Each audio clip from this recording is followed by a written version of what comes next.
different? Did you change the jetting? I cleaned it. What? I cleaned the jetting. You said it's running too lean? It's like a little lead. It's warming up on the jetting. That's good. Yeah, I cleaned it.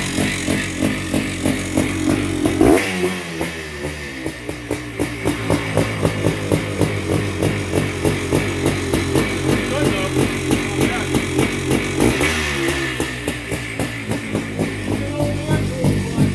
Old Air Cool 490 resurrected for the first time in ages. He's got it fired up. The guy said he hadn't started in 4 years.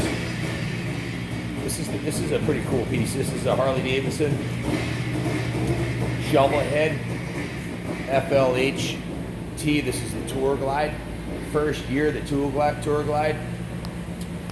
Last year of the shovel head, and first year for the rubber mounted. So it's a rubber mounted shovel head Tour Glide. That's kind of a cool piece. We've got a HL 500 replica here that's under construction.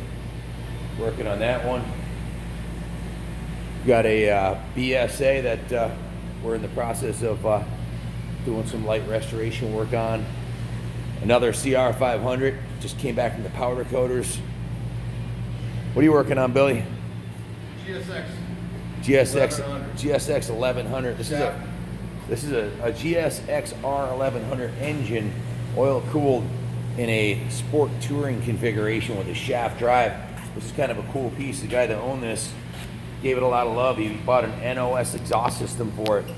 He told me he paid $1,800 for the exhaust. Set the wheels out, had a powder coated. Just a really cool piece. Billy's putting a little sportier set of bars on it. Yeah, lower bar, it'll look better. I think it'll steer better too. Awesome. Jimmy, what do you got cooking, brother? Get a GT400. This is Uncle Dale's bike. Unfortunately, his mechanic kind of flim-flammed him and told him he did the crank seals, and that wasn't the case, was it, Jimmy? No, sir. Unfortunately. Not everybody's honest on the hill and on the level like we are here, but this had a new ignition in it. They should have done the seals while they had it apart. This is a full mechanical restoration, new crank seals, new tires, chains and sprockets, carbs and rebuilt, new ignition. Kind of a cool piece. Run like a bear when you're done, Jimmy, right? Tips out. What do you got cooking over here, brother? GS1000. GS1000? GX. GX. This is shaft drive too, right? Yes. It's got Superbike bars on it. The carb refresh, the intake boost. Very nice. Top and bottom check. Very nice. GS1000G. This is the hydrosonic. This Sharper Tech over here. This is Jimmy's Sharper Tech heated ultrasonic cleaner that we put the carbs in. That's what you gotta have to do carb rebuilds on bikes like this. Otherwise, you're kind of pissing in the wind. Here's our Clean Master parts cleaner. Nice snap-on New England Motorcycle Museum lift. We're trying not to trash that too much. Matches the Dirt Bike Wizard snap-on toolbox. Got my AF almost done. My CR500 almost done. And I just got confirmation that the Öhlins that I ordered for Junior's 500 is being shipped from the UK. It's kind of pricey, but it's going to match the Öhlins forks on the front. And Christy just texted me she's going to get the graphics done on this, so that'll be done by Christmas. Here's our DG IT175. We actually sold the forks off this bike. These are the Kiaba 8-kit factory forks. Just the forks sold for $2,500. So all the haters who were wondering why we wanted so much of this bike, we had this online for, I don't know, 4 weeks. Nobody wanted to buy it. It didn't bid up over $4,000 or $5,000, I think was the reserve.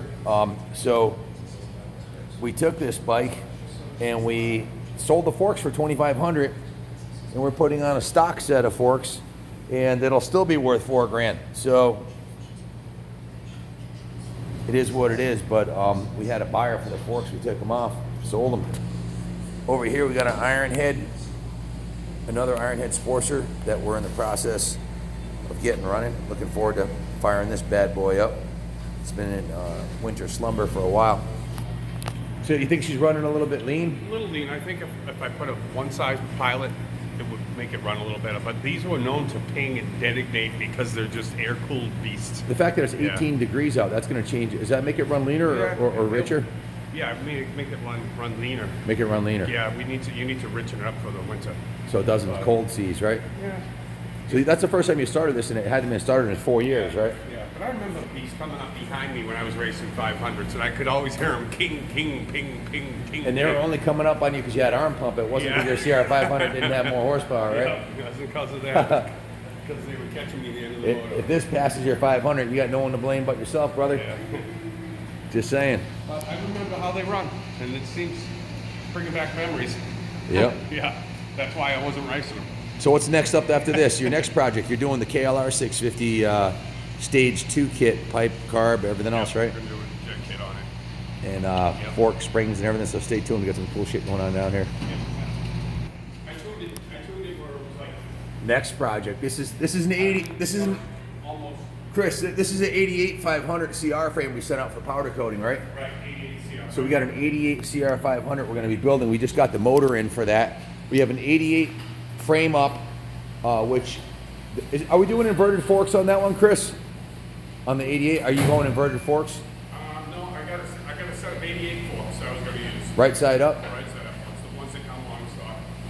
And- The 89 forks that came off. This one we could use, but they're so beat up. Yeah. There's no sense to using it. And then this 92, this is obviously inverted forks. On this will be very similar to my 97 upstairs, right? Pretty much the same You, generation. you said they didn't change the 500 from 92 on up, right? Yeah, from like 92 on to whenever they stopped making them. So 2000. Junior's 89 is pretty close to the 92 configuration, isn't it? For ergonomics wise, or what's the difference? What's the difference between this one and a 92, The 97? chassis changed a little bit, and the plastic changed a little bit. Everything kind of changed. The suspension, I guess, doesn't really matter because these are Ohlins on this now, right? Yeah. This one's modernized. I just got the confirmation the Ohlins are shipping from the UK today. Good. That's The great. rear That's Ohlins, great. so pretty excited about that. Yeah, then we'll have a matching set. Yep, it'll be good news. Yeah. The later ones didn't have We that. were They had just regular coil. we were just talking about this, and this has a distributor on it, which was up to what year? 73. Of the shifting?